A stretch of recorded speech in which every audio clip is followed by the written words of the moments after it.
বস্তুবিলাক পাব্লিক গুডছবিলাক পৰিবহন কৰে, লৈ যায়, এঠাইৰ পৰা আন ঠাইলৈ লৈ যায়।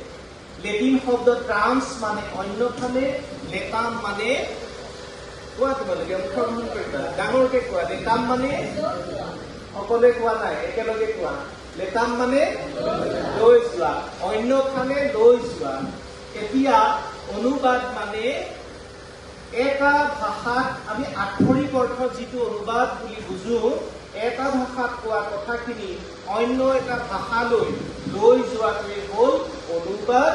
ইংৰাজীত ট্ৰান্সলেটাম দুটা শব্দৰ পৰা নিষ্পন্ন হৈছে, লেটিন শব্দৰ পৰা নিষ্পন্ন হৈছে ট্ৰান্সলেশ্যন। ঠিকে আছে। বিষয়টো হ'ল বিৱৰ্তন। আমাৰ যিকোনো এটা বিষয় ব্যাখ্যা কৰোঁতে, যিকোনো এখন গৱেষণা পত্ৰ লিখোঁতে, যিকোনো এটা বিষয়ৰ প্ৰবন্ধ লিখোঁতে আমি কিৱৰ্ড কেইটামানত গুৰুত্ব দি আগবাঢ়িব লাগিব। তোমালোকে ভৱিষ্যতলৈ গৱেষণা কৰিবা, গৱেষণা পত্ৰ লিখিবা, আৰু তোমালোকে পৰীক্ষাত উত্তৰ কৰোঁতেও উত্তৰটোৰ কেইটামান, প্ৰশ্নটোৰ কেইটামান কিৱৰ্ড থাকে। বীজ শব্দ, বীজ মানে চিড, ধানৰ বীজ, ৰহৰ মাহৰ বীজ, দিন ফ্ৰেঞ্চ দিনৰ বীজ। সেই বীজ কেইটা পুতিলেহে আমি পুলিটো পাম।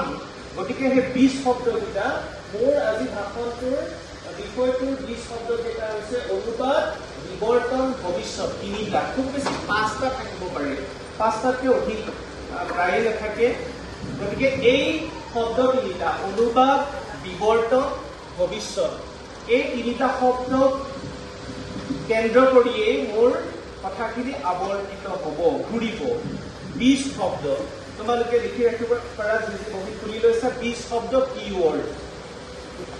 এতিয়া বিৱৰ্তন হবলৈ হলে উৎপত্তি হ'ব লাগিব। আমি কোৱা হৈছে মানুহবিলাকৰ পূৰ্বপুৰুষ কি আছিল? বান্দৰ জাতীয় এবিধ প্ৰাণী, তাৰ পৰা বিৱৰ্তন লাভ কৰি, ইভলিউশ্যন, ইংৰাজীত ইভলিউশ্যন, বিৱৰ্তন লাভ কৰি আহি আজি আমি এই অৱস্থাত উপনীত হৈছো। শেষৰ ফালে শুনিছানে? তোমালোকে শুনিছানে? দিগদাৰ হোৱা নাই? গতিকে বিৱৰ্তন, আমি ডাৰউইনৰ ক্ৰমবিকাশ তত্ত্ব পঢ়িছো ক্লাছ 9ত 10ত, নহয় জানো? বিৱৰ্তন, ইভলিউশ্যন, ইভলিউশ্যন হবলৈ হলে উৎপত্তি হ'ব লাগিব।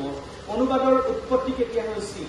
অনুবাদৰ উৎপত্তিৰ আগডাল বিচাৰিলে আমি মানৱ সৃষ্টিৰ দিনটোৰ পৰাই, বোলে আফ্ৰিকাৰ কোনোবাৰ ঠাইত প্ৰথম মানৱৰ সৃষ্টি হৈছিল। সেই মানৱজনৰ সৃষ্টি হোৱা আৰু মানুহৰ সৃষ্টিৰ আগতে যদি বান্দৰ জাতীয় প্ৰাণী আছিল, তেওঁলোকেও অনুবাদ কৰিছিল। হাতীয়ে বোলে, মই অলপতে পঢ়িলো, হাতীয়ে বোলে দলটোৰ এটাক আনটোৰ নাম ধৰি মাতে। গৱেষকে কৈছে, কিমান দূৰ সঁচা নাজানো, হাতীয়ে নাম ধৰি মাতে, তাৰমানে হাতীয়ে অনুবাদ কৰে, হয়নে? আৰু গুহা মানৱ, প্ৰথমতে এই মানুহৰ জন্ম হ'ল, উৎপত্তি হ'ল, তাৰপিছত গুহাত বাস কৰিবলৈ ধৰিলে, কেঁচা মহ খাবলৈ ধৰিলে, ওলাই গ'ল শিলত। তেতিয়াতো জাতি জুমো আৱিষ্কাৰ হোৱা নাই, প্ৰস্তৰ যুগ, নৱপ্ৰস্তৰ যুগ পিছতহে আহিছে। গতিকে তেওঁলোকে কি কৰিছে, এই ডাঙৰ ডাঙৰ শিল দলিয়াই পেলাই গাহৰি, বিভিন্ন ধৰণৰ হৰিণা এইবিলাক বধ কৰে, আৰু প্ৰকাণ্ড জন্তু এটা যেতিয়া দেখা পাব, 4-5জন মান গৈ পেলাই তেওঁলোক গুহালৈ ঘূৰি আহে। ঘূৰি আহি পেলাই অংগী ভংগী কৰি পেলাই, ভাষাটো আৱিষ্কাৰ হোৱাই নাই, অংগী ভংগী কৰি বুজাই যে আমি এটা চিকাৰ পাইছো। তেতিয়া গুহাটোৰ পৰিয়াল বুলি কথা হোৱাই নাই তেতিয়ালৈকে, উভৰি হৈ আছে মানুহ।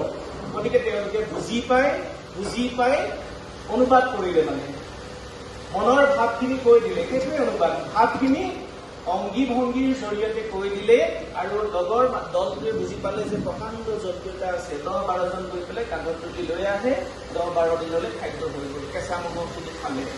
মানে বুঢ়া মানৱে প্ৰথম অনুবাদ কৰিছিল, নহয়নে? মানৱ শিশু এটা জন্ম হওঁতে মাক ফুটালৈকে সি অনুবাদেই কৰি থাকে।